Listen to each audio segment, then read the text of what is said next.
Taiwan will inaugurate a new president next week, just as its most powerful international partner, the US, is preparing to elect its next leader. Now, countering increasing Chinese assertiveness is a priority for both democracies, and so their relationship is likely to be a factor in the forthcoming US election. Kate Fisher reports from Washington. A Chinese provocation in international waters as one of its warships cuts in front of an American destroyer in the Taiwan Strait. The strait separates Taiwan from mainland China. Beijing claims the self-governed island as its territory and considers the passage of warships from other nations as a challenge to its sovereignty. Obviously, we're under constant challenge from mainland China. Taiwan's top diplomat in the US says international support is vital for its survival. We are well aware that we need to increase our security preparations against any eventual or possible Chinese aggression. But also it's important to be integrated economically in the world, and to as much integration we do with the world, the better we are protected against mainland Chinese aggression. The US maintains strong, unofficial support for Taiwan, as showcased in this exhibition at George Washington University in the nation's capital. These photographs chart the 45 years since the US-Taiwan Relations Act was signed into law by the US Congress. That landmark legislation has formed the foundation of ties between the US and Taiwan ever since.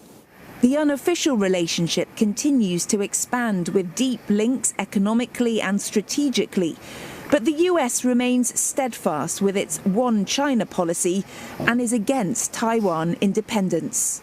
I reiterate what I've said since I've become president, what every previous president of late has said, that we maintain an agreement that there is a one China policy, and that I'm not going to change that. That's not going to change.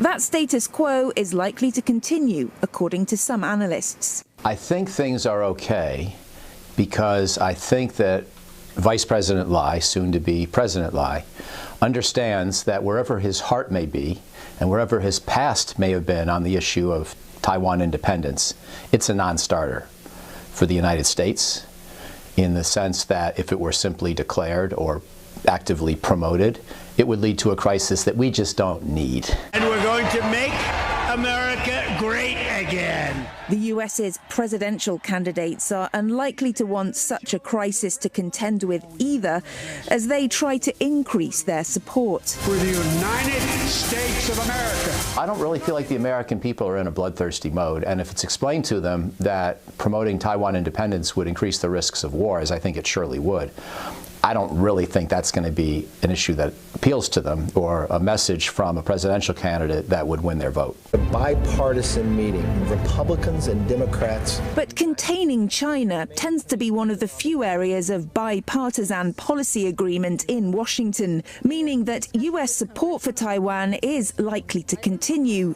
whoever wins the White House in November. Kate Fisher, CNA, Washington.